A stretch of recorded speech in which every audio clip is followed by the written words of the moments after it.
Anda kembali di Nusantara Petang dan kita masih di segmen Dialog Nusantara Petang masih bersama dengan Mas Abrianto. Mas Abrianto, ini tadi sudah dijelaskan mengenai ketika ada pelanggar lalu lintas, ini nanti akan diberikan 3 lembar begitu ya. Nah ini kemudian langkah-langkah apa yang harus dilakukan oleh pelanggar tersebut? Oke, nah ketika dia sudah melihat surat konfirmasi ini sudah sesuai bahwa dia yang melanggar dan dia juga melihat fotonya betul dia dan dia juga melihat pelanggaran yang dituduhkan juga tepat, dia langsung menjawab yes, oke saja di dalam aplikasi itu atau website itu akan terkirim otomatis ke data back office kita. Ketika data back office terkirim, oke, langsung aplikasi mengirim otomatis SMS virtual account yang saat ini kita masih menggunakan Briva. Nanti ke depan kita akan menggunakan beberapa bank lagi. Itu yang berisi SMS itu berisi 3 hal. Yang pertama, nomor virtual account sendiri. Yang kedua, besarnya denda yang harus dia bayar. Yang ketiga, jadwal sidang. Oh, tapi tetap harus sidang? Harus sidang. Jadi ketika dia menjawab yes dalam surat verifikasi itu, kita langsung mengisi, petugas langsung mengisi lembar tilang yang manual itu untuk kita kirim ke pengadilan sebagai dasar pengadilan dalam melakukan sidang. Tapi pelanggar tidak perlu hadir. Oke, tunggu dulu Mas Abri. Jadi ini suratnya ini diberikan secara email begitu apa secara langsung? Seperti apa? Pemberitahuannya bagaimana diberikannya? Surat konfirmasi kan dikirim berdasarkan pos dan giro. Oke. Nah kemudian yang kita kenal dengan sering-sering itu surat cinta dari pos dan giro itu. Ya, kemudian pelanggarnya ini harus membuka websitenya atau menginstal aplikasinya? Langsung membuka website itu kan ada alamatnya. Tinggal dibuka website itu, dia klik, dia isi, atau dia tembak barcode. Barcode itu lebih mudah. Dia pakai handphone, buat kamera, dia tembak langsung masuk. Itu ada kolom-kolom yang harus dia isi. Nah ketika terisi semuanya, dia yes, artinya sudah mengakui, itu langsung petugas di back office membuat 2 kegiatan. Yang pertama, mengisi belangko tilang manual yang akan sebagai dasar hakim untuk melakukan sidang. Yang kedua, aplikasi akan mengirim SMS Briva atau virtual account kepada pelanggar. Ketika pelanggar itu menjawab atau membayar virtual account tersebut menggunakan banking atau ATM, berarti langsung terkirim di back office kita, terbayar. Artinya selesai. Jadi pelanggar hanya melakukan 2 kegiatan. Menjawab surat konfirmasi dan membayar virtual account. Selesai. Yang sidang Namun tadi? Yang dibayar itu adalah denda tertinggi yang undang-undang lalu lintas yang sudah diatur per pasalnya. Nah sidangnya? Sidangnya nanti dilakukan tanpa kehadiran pelanggar. Nah nanti ketika dia ingin melihat beberapa putusan sidang yang terjadi, dia nanti akan di SMS itu kan ada alamat untuk melihat sidangnya. Dia buka di e-tilang Polri. Itu nanti muncul SIPP. Jadi tidak harus hadir secara fisik ke persidangan. Tidak usah. Nanti di situ dia melihat, ketika dia melihat putusannya, dia mungkin dia membayar 250.000. Tiba-tiba putusan cuma 100.000. Itu nanti pengadilan, kejaksaan sebagai eksekutor itu akan mengembalikan. Dia akan diberikan pilihan, mau mengambil sendiri di bank atau mau ditransfer. Itu nanti sudah bagian dari eksekutor, yaitu kejaksaan. Apa yang terjadi jika seorang pelanggar ini tidak terima dengan apa yang dituduhkan kepadanya? Nah, kita mempunyai posko pengaduan, yaitu jadi ada posko yang kita siapkan untuk menerima pengaduan masyarakat yang komplain. Jadi situ akan dijelaskan, kita berikan bukti-bukti yang ada, kita berikan keterangan kepada yang bersangkutan, pasal-pasal undang-undang yang dia langgar.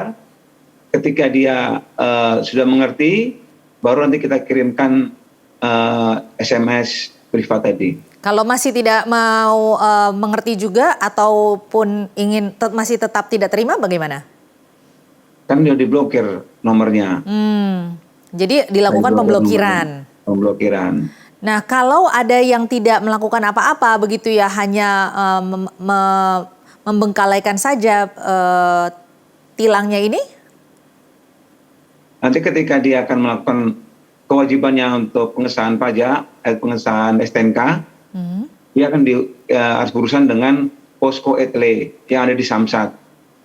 Oke. Jadi dia akan melakukan pembayaran etle itu baru bisa melakukan pembayaran pajak. Oke. Kalau tidak mau bayar juga, otomatis kan dia kena denda pajak terus. Denda pajak naik-naik terus. Jadi banyak bebannya akan dia malah semakin banyak, semakin dia tidak melanggar, semakin dia tidak patuh pada hukum, semakin banyak bebannya akan diberikan kepada dia. Iya, bagaimana caranya mengantisipasi jika surat tersebut ataupun pemberitahuan tersebut tidak sampai kepada para pelanggar tersebut? Memang kita ngirim kepada nomor alamat sesuai dengan nomor polisi. Nah, selama itu nomor polisi belum ada jawaban, nomor polisi yang tertangkap itu dia akan terus kita blokir. Pasti suatu saat dia akan berurusan dengan Samsat. Pasti ketemu. Karena tujuan polisi ini kan adalah penindakan pelanggaran adalah upaya yang paling terakhir untuk mendisiplinkan masyarakat. Kita ada upaya-upaya lain sebelum represif ini, kita ada upaya preventif yang kita memberikan masukan atau edukasi kepada masyarakat untuk tertib berlalu lintas, taat pada hukum. Ya. Insya Allah mereka juga akan, kalau warga negara yang baik pasti akan taat pada hukum. Baik, apakah mungkin kamera etle ini dikelabui, Mas Abri? Kalau dikelabui tidak, kita sudah uji coba terlalu lama dan semua permasalahan yang kita temui sudah kita perbaiki. Kemungkinan untuk uji kelabuan-kelabuan gitu seperti nomor palsu atau tidak menggunakan nomor itu sudah bukan masuk pelanggaran lagi, sudah tindak pidana kejahatan lalu lintas.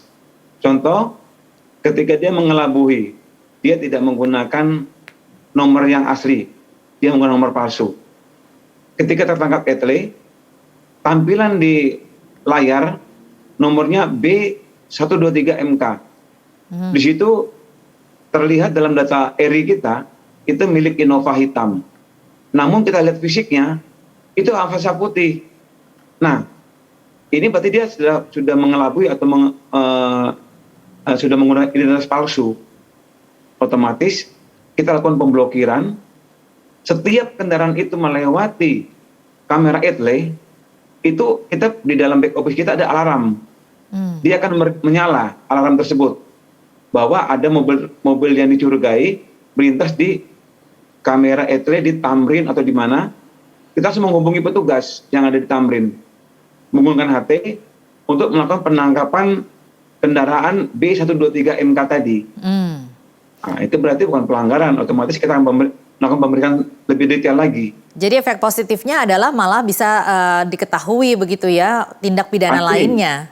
Iya, masih kita akan periksa kendaraannya, periksa yang lainnya, mungkin dia akan melakukan kejahatan di mana. Itu malah akan terungkap lebih banyak lagi. Nah, ini bagi para pelanggar yang mungkin belum mengetahui begitu ya, ketika diberikan pelanggaran, kemudian mereka tidak mendapatkan begitu informasi ataupun pemberitahuannya, tetapi kan ini pajaknya akhirnya jalan terus begitu ya. Nah, ini ketika mereka mengetahui, kemudian bisa saja dong protes, kan saya tidak tahu begitu, kenapa saya harus membayar lebih banyak begitu. Nah, ini bagaimana? Kita jelaskan nanti ketika dia akan memperpanjang pengesahan SNK, kita beritahu, Pak, ini pelanggaran Bapak. Pada tanggal segini Bapak melanggar di jalan ini, Bapak tidak pakai sabuk pengaman.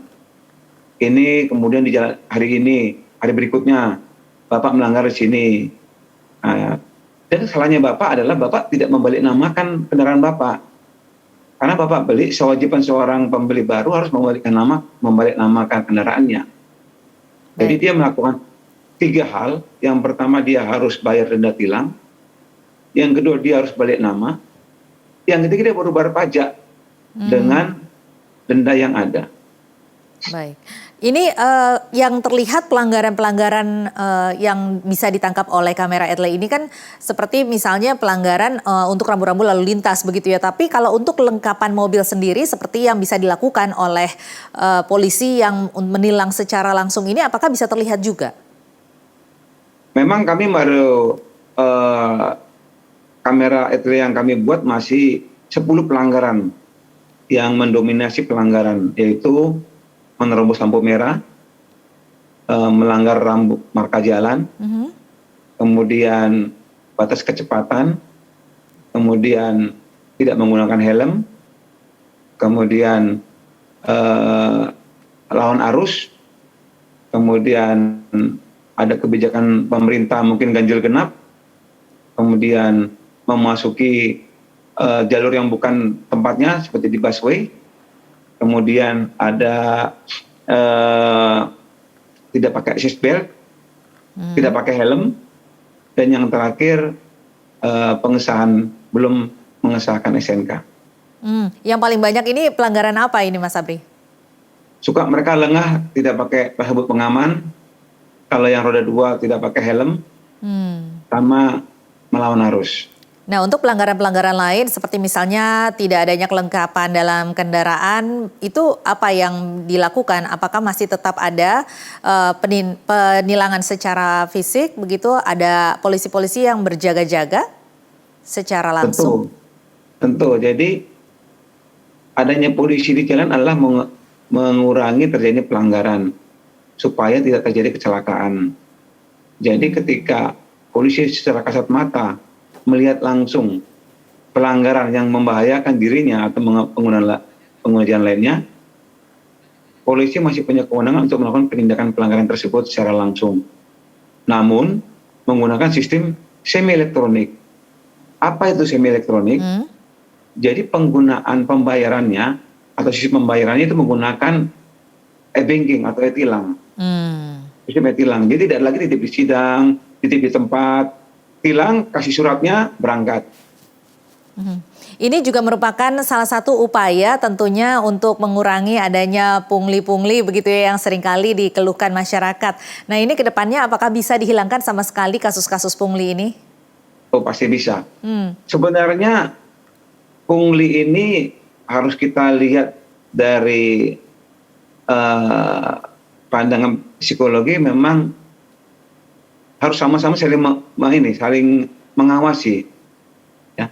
Jadi pelanggar jangan memancing atau menawarkan kepada polisi.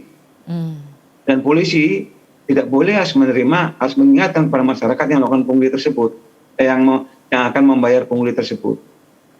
Dan kita juga menyiapkan hotline atau nomor yang selalu siap sedia di Propam untuk melaporkan semua tindak lanjut polisi lalu lintas di jalan yang sudah salah jalur atau melakukan pelanggaran hukum yang di jalan. Baik, secara evaluasi internal ini terakhir Mas Abrianto, apa yang harus diperbaiki ke depannya dalam penerapan etle ini?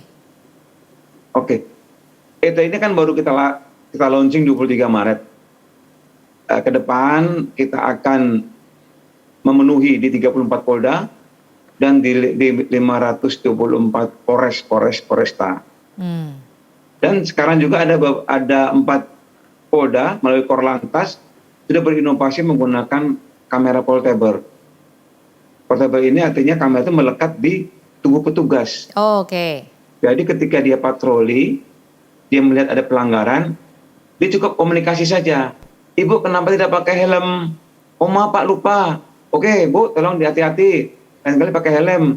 Ibu sudah tercatat nomornya di kamera kami. Nanti akan kami kirim surat konfirmasi. Silakan dilanjutkan Ibu. Cukup gitu saja. Baik. Tidak ada perang, tidak ada negosiasi, tidak ada ontok-ontokan, langsung tinggal. Jadi semakin dewasa, masyarakat kita buat semakin dewasa. Baik Mas, terima kasih atas penjelasannya. Pemirsa, Kombes Abrianto Pardede, Kasubdit Penindakan Pelanggaran Ditgakum Korlantas Polri. Selamat sore, salam sehat Mas.